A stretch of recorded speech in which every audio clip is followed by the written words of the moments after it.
नमस्कार। स्वागत है आप सभी का सटीक चैनल पर। आज हम बात करेंगे उत्तर प्रदेश के बारे में। उत्तर प्रदेश जो सबसे बड़ा राज्य है और उसमें क्या क्या हो सकता है इलेक्टोरली? क्या पुराने परफॉर्मेंसेस को 2019 के चुनाव को ही हम एक रेफरेंस मान करके चल सकते हैं कि नहीं चल सकते? उससे पहले मैं एक बात करना चाहता हूँ कि आज मोदी जी ने एक ऐसा भाषण दिया है जो कि किसी के भी समझ में नहीं आ रहा है कि उन्होंने एक फुल टॉस दे दिया है क्या कांग्रेस को? उन्होंने कहा कि अदानी और अंबानी से क्या कोई साठगांठ हो गई है इनकी? क्या ऐसा कुछ हो गया है कि जिसमें कि टेम्पो भर-भर के पैसे आ रहे हैं? तो अब इस फुल टॉस को कांग्रेस ने पूरी तरीके से इस्तेमाल किया है। राहुल गांधी का इसमें रिप्लाई आ चुका है, प्रियंका गांधी का इसमें रिप्लाई आ चुका है। जब तक मैं ये वीडियो रिकॉर्ड कर रहा हूँ, तब तक 8 मिलियन व्यूज़ हो चुके हैं राहुल गांधी के इंस्टाग्राम पे और 2.6 मिलियन व्यूज़ हो चुके हैं ट्विटर पे, जो कि एक्स के नाम से जाना जाता है आजकल। तो मैं यही जानना चाहता हूँ कि ये अचानक से अदानी और अंबानी का मसला क्यों उठाया उन्होंने? क्या कोई मुद्दा नहीं मिल रहा है या अदानी और अंबानी का जो मसला है वो चिपक गया है मोदी जी के साथ में? ये समझ पाना बड़ा मुश्किल है और ये चुनाव बहुत अजीब-सा जा रहा है।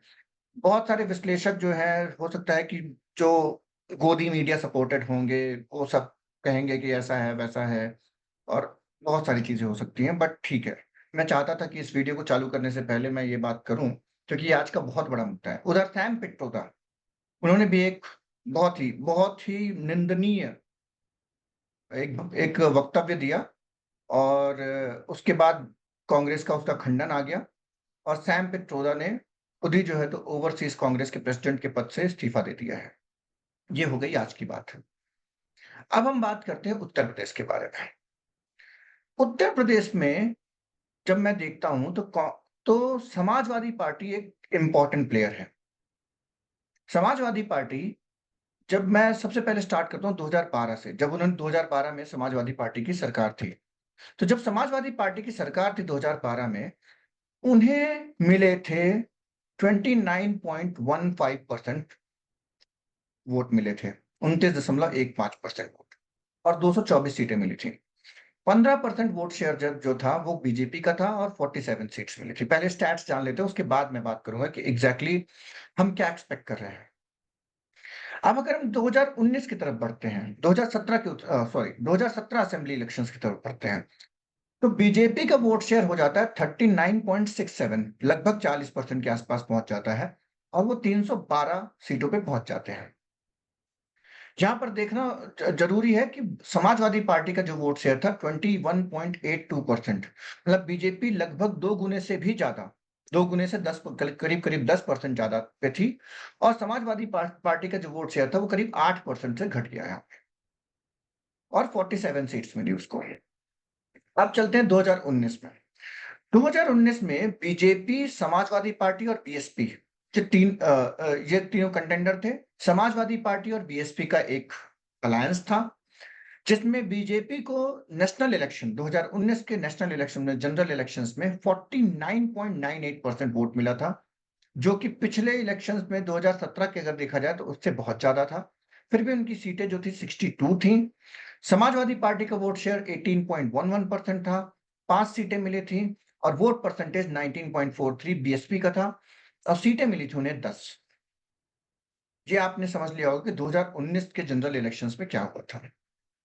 अब हमारे लिए इम्पोर्टेंट है कि 2022 का जो असेंबली इलेक्शंस था, वो कैसा परफॉर्मेंस दिया। मैंने सिर्फ यहाँ पर बीजेपी, समाजवादी पार्टी और कांग्रेस के वोट शेयर लिए हैं। अलायंस का वोट शेयर नहीं है। अलायंस का वोट शेयर लेते हैं तो बीजेपी करीब जो है तो 43% पे तक दिखती है, समाजवादी 36% पे दिखती है, कांग्रेस का कोई अलायंस नहीं था, वो 2.33% पे रहती है। तो अब आप यहाँ पे देखिए कि बीजेपी का जो था 2019 में जो वोट शेयर था 49% से ज्यादा का, वो अब आ जाता है 41.29% पे।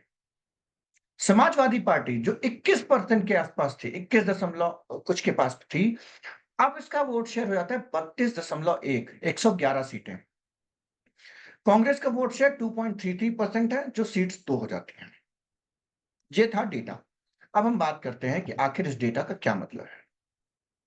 समाजवादी पार्टी अपने पूरे के पूरे राजनीतिक इतिहास में 32.1% के वोट शेयर पे कभी नहीं पहुंची, कभी भी नहीं। समाजवादी पार्टी ने 2 से 3 बार 2 बार सरकार बनाई है, 3 बार सरकार बनाई है और उसमें कभी भी वो जो है तो समाजवादी पार्टी 32.1% वोट शेयर पे नहीं पहुंची। ये उनका हाईएस्ट वोट शेयर है। तो अगर हम अब जानना चाहते हैं कि 2017 और 2019 के सिनेरियोस क्या थे? 2017 में क्या हुआ था कि समाजवादी पार्टी में जो अखिलेश जी के चाचा थे, उनके साथ उनका विवाद हो गया और पारिवारिक विवाद की वजह से समाजवादी पार्टी में काफ़ी उथल-पुथल मची और इसकी वजह से समाजवादी पार्टी को बहुत ही ज़्यादा इलेक्टोरली लॉस हुआ था और उनके वोट परसेंटेज काफ़ी कम हो गए थे। उसी के पहले डिमोनेटाइज़ेशन हुआ था। ऐसा कहते हैं कि डिमोनेटाइज़ेशन उत्तर प्रदेश को जीतने के लिए किया गया था और उत्तर प्रदेश उसका बहुत बड़ा रीज़न था कि डिमोनेटाइज़ेशन की वजह से जितनी भी पार्टीज़ थी जिनके उनके सारे इलेक्शन कंपनी जो पार्टीज़ हैं, वो सारी ब्लैक मनी पे चलती हैं। आप सभी जानते हैं, मैं भी जानता हूँ और बिना बिना और जितना लिमिट होता है कैंडिडेट को खर्चा करने का, उससे तो मतलब 10 गुना ज़्यादा मतलब हम सुनते रहते हैं कि 10 करोड़ किसी ने खर्च कर दिए, किसी ने 15 करोड़ खर्च कर दिए। मैं किसी का नाम नहीं लेना चाहता क्योंकि हमारे पास तो कोई प्रूफ़ नहीं है। भाई इलेक्शन कमीशन के पास कोई प्रूफ़ नहीं है, तो हमारे पास क्या प्रूफ़ है ना? अब समझते हैं कि समाजवादी पार्टी जो 32.1% पे पहुँची, उसका क्या मतलब है? अब आप देख सकते हैं कि 8% का वोट शेयर 2019 के मुकाबले भाजपा का गिर गया। और इसका मतलब ये है कि जो पिछली बार जो विपक्ष का परफॉर्मेंस था, उसके हिसाब से करीब 20 से 25 सीटें जो हैं तो 2024 के इलेक्शंस में बनती हैं, 32% के वोट शेयर के बाद। जिसमें कि आप जानते हैं कि यादव लैंड एक जगह कही जाती है मतलब कहते हैं लोग जनरल टर्म्स में, पॉलिटिकल टर्म्स में, एक एरिया है जहाँ पे मुलायम सिंह यादव मतलब उन्होंने लोगों के लिए इतना काम किया हुआ है, इतना काम किया हुआ है कि आज कभी अभी मैं माहौल क्या है, जो न्यूज़ 24 पे देख रहा था, तो एक औरत थी जिन्होंने बात करते-करते मुलायम सिंह यादव की रो दी। तो जब मैं इसकी बात करता हूँ, तो ये समझ में आता है कि इस बार के इलेक्शन को उत्तर प्रदेश में जो माना गया कि अ, एक तरफ़ा लहर होगी राम मंदिर का उद्घाटन हुआ। बिल्कुल, हम भी यही मान रहे थे कि राम मंदिर का उद्घाटन का अगर सबसे ज़्यादा कहीं असर होने वाला है, तो उत्तर प्रदेश है। और मैं खुद भी मानता हूँ कि बहुत ही बड़ी चीज़ थी वो और जैसे हुआ जो भी हुआ, मैं उस पे नहीं जाता लेकिन हम सब थे वो जिन्होंने पटाखे फोड़े और सब कुछ किया लेकिन ठीक है, चलिए आगे बढ़ते हैं उसमें से और जब मौका मिलेगा तो अयोध्या ज़रूर जाएँगे।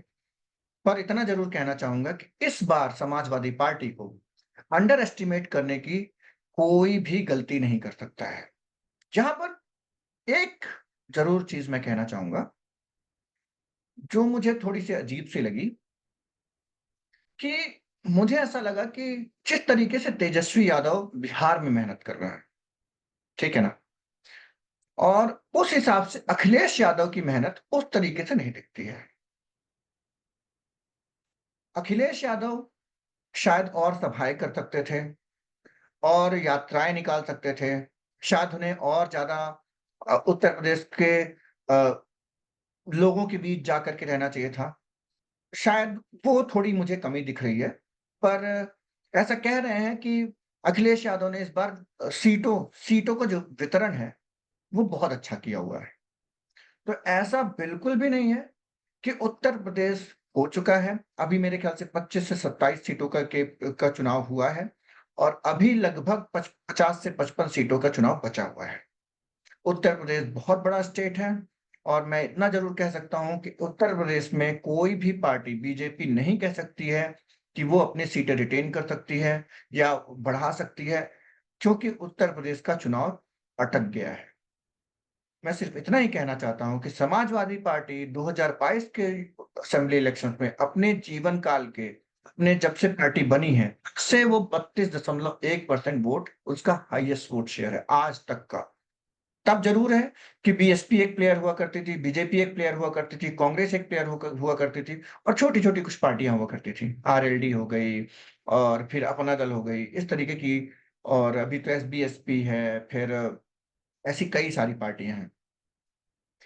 मेरा पॉइंट ये है कि जो लोग ये मान रहे हैं कि ये 2017 और 2019 है, जबकि अखिलेश यादव बहुत कमज़ोर थे। समाजवादी पार्टी काफ़ी कमज़ोर थी 2017 और 2019 के इलेक्शंस में। आज समाजवादी पार्टी एक संगठन के रूप में और पार्टी के रूप में संगठित है, सारे लोग साथ में मिल के लड़ रहे हैं। तो इसलिए ये इलेक्शन इतना आसान नहीं होने वाला है, जितना कि हम समझ रहे थे। आप ज़रूर हमें कमेंट्स में बताएँ कि हमें आपको हमारा ये विश्लेषण कैसा लगा? और अगर आपको ये विश्लेषण अच्छा लगा तो इसे लाइक करें और हमारे चैनल को सब्सक्राइब करें। धन्यवाद।